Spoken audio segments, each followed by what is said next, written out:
just how do you, and in your case with Coach Harrell, how do you summarize those key elements that are going to be the difference in your eyes between getting where you want to go or falling short of that? Yeah, so really excited. Obviously, Coach Harrell going into his first full year as a head football coach at East Carolina. And just, from the second he took over last year, you could tell a difference in our team, just the way they play, the way they carry themselves. And so it's been awesome for the last 7-8 months to watch him, really put his fingerprints on our program. Going into our season, really excited, obviously, going into year 2 of our offensive system, being able to retain some key players like Caden, like some of our receivers, but also, adding some pieces, defensively running Josh Aldridge, who comes to us from Auburn as our defense coordinator. So really excited about both sides of the ball. We got a challenging schedule. Obviously opening up here in Raleigh versus NC State, go on the road to Coastal Carolina, and then have BYU, who will probably be a top 10 team, coming to Dowdy Ficklen Stadium in Greenville. And then opening conference play, really appreciate the American Conference. They give us BYU on a Saturday and then turn around and play Army, the defending conference champs, on Thursday night. So that'll be awesome. Glad I'm not a defensive coach that week. And then turn around after a bye week and play Tulane. So you pair our non-conference schedule with, with opening with the 2 teams that played in our conference championship a year ago. It presents a big task and a challenge for us, but we're excited. We've got a young team, but a talented team, and it's just like anybody else in the country. How fast can you add your new guys to the mix? How fast can you gel that team and get going in the right direction? So it's a challenge, but we're excited for it. Coach Oliver. Can you please repeat? Yeah, how do you summarize just the key elements that you believe, looking at your team right now, will likely make the difference between getting where you want to go and falling short of that? Good question. Our motto is culture over scheme. And it's about how you walk, how you talk, how you move, what type of teammate you are. That's more important than the scheme when we run inside zone, outside zone, throw 3-step, throw the ball downfield. So continuity is a big thing. It's a huge thing. We've got to be able to play for 60 minutes. And we had a really good season last year, had one bad half, and it cost the championship.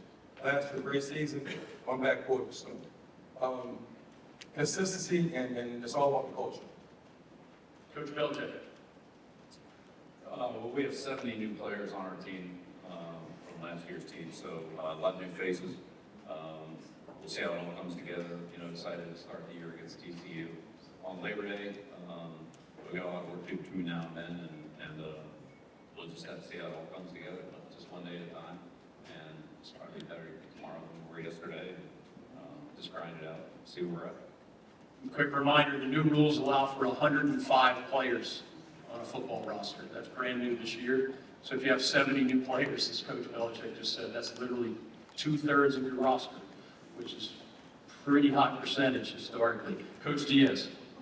I was told there'd be no math here today. I did it for you. I've coached in the Big Ten and the SEC, and to me, what separates the SEC from those leagues are, when I was at Penn State, there were 3 teams that were just miles better than everybody else we played against.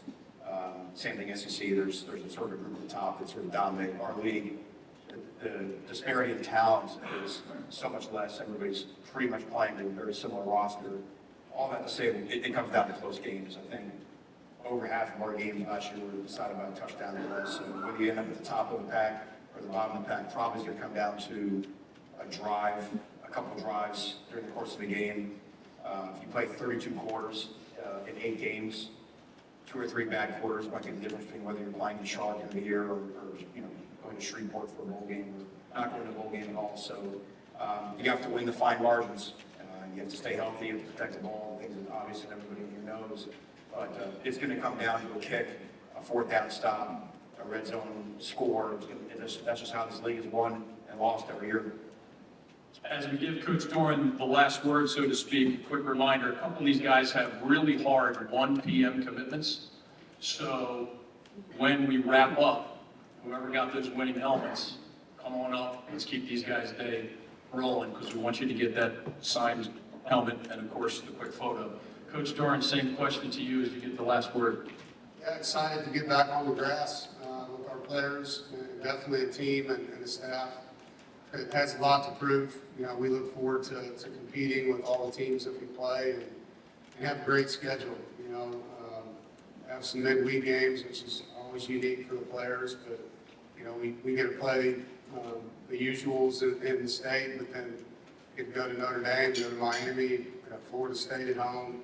So, you know, it's a great schedule. I'm looking forward to it. I think, you know, we returned some guys from last year's team. We felt like we left a lot of meat on the bone. I think Manny's right on. You know, we played in 9 one-possession games a year ago, and we lost 5 in the last 60 seconds. So it was a team that, you know, was on the verge of something great, ended up something average. And so, you know, to take the next step, we got to be better finishers. I mean, that's really what it comes down to. We put ourselves in position to win a lot of football games and didn't get it done. And ultimately, you know, that's getting these kids to believe they can. And football is a huge confidence game. You know, it's a big, big thing for them. And so, look forward to kicking it off on Thursday night in Raleigh with a really good ECU football team. I know that will be a festive atmosphere.